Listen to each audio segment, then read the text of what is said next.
ನಮಸ್ಕಾರ, ರಿಥಮ್ ಕನ್ನಡಕ್ಕೆ ಸ್ವಾಗತ. ದಿನದ ಪ್ರಮುಖ ಸುದ್ದಿಗಳು.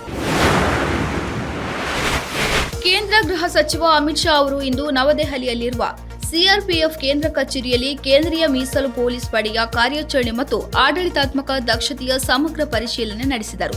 ಸಭೆಯ ನಂತರ ಸಾಮಾಜಿಕ ಮಾಧ್ಯಮ ಪೋಸ್ಟ್ನಲ್ಲಿ ಅಮಿತ್ ಶಾ ಅವರು ಎಡಪಂಥೀಯ ಉಗ್ರವಾದದ ವಿರುದ್ಧದ ಅಭಿಯಾನ, ವಿಪತ್ತುಗಳಲ್ಲಿ ಪರಿಹಾರ ಕಾರ್ಯಗಳು ಅಥವಾ ದೇಶದ ಆಂತರಿಕ ಮತ್ತು ಬಾಹ್ಯ ಭದ್ರತೆಯಲ್ಲಿ ಸಿಆರ್ಪಿಎಫ್ ಮುಂಚೂಣಿಯಲ್ಲಿದೆ ಎಂದು ಹೇಳಿದರು.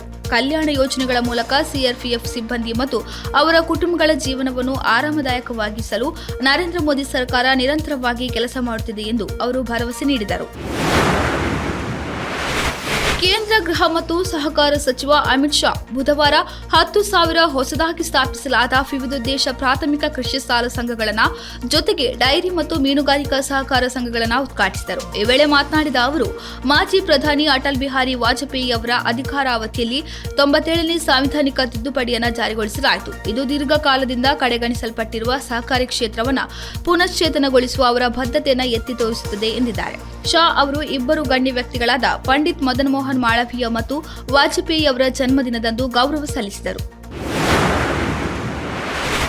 ಯಾತ್ರಾರ್ಥಿಗಳ ಭದ್ರತೆಯನ್ನು ಹೆಚ್ಚಿಸುವ ನಿಟ್ಟಿನಲ್ಲಿ ಮಹಾಕುಂಭ ಮೇಳದ ಆಡಳಿತವು 3 ಹಂತದ ಗುಪ್ತಚರ ವ್ಯವಸ್ಥೆಯನ್ನು ಜಾರಿಗೆ ತಂದಿದೆ. ಮೇಳ ಅಖಾಡಕ್ಕೆ ಪ್ರವೇಶಿಸುವ ಮೊದಲು ಸಂದರ್ಶಕರ ಪರಿಶೀಲನೆಗಾಗಿ ಸ್ಥಾಪಿಸಲಾದ ಚೆಕ್ಪೋಸ್ಟ್ಗಳ ಜೊತೆಗೆ ಸಂಗಮ್ನಲ್ಲಿ ಅಂಡರ್ ವಾಟರ್ ಡ್ರೋನ್ಗಳನ್ನು ನಿಯೋಜಿಸಲಾಗಿದ್ದು, ರಾತ್ರಿಯಿಡೀ ನೀರೊಳಗಿನ ಚಟುವಟಿಕೆಗಳನ್ನು ಮೇಲ್ವಿಚಾರಣೆ ಮಾಡಲಾಗುವುದು ಎಂದು ಅಧಿಕಾರಿಗಳು ತಿಳಿಸಿದ್ದಾರೆ. ಜನವರಿ 13ರಂದು ಮಕರ ಸಂಕ್ರಾಂತಿಯ ಮೊದಲ ಶಾಹಿ ಸ್ನಾನದೊಂದಿಗೆ ಮೆಗಾ ಧಾರ್ಮಿಕ ಜಾತ್ರೆಯು ಜನವರಿ 14ರಂದು ಪ್ರಾರಂಭವಾಗಲಿದೆ.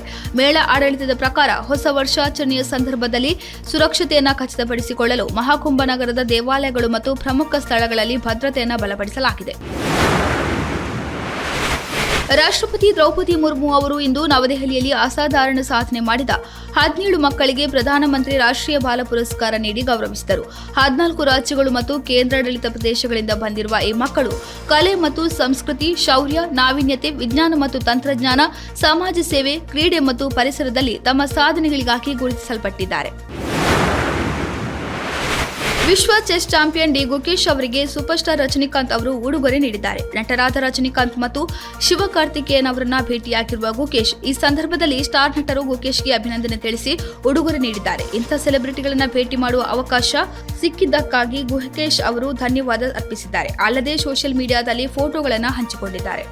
ಇದಾಗಿತ್ತು ಈ ಹೊತ್ತಿನ ಪ್ರಮುಖ ಸುದ್ದಿಗಳು. ಇನ್ನಷ್ಟು ಹೆಚ್ಚಿನ ವಿಚಾರಗಳಿಗಾಗಿ ವೀಕ್ಷಿಸಿ ರಿಥಮ್ ಕನ್ನಡ.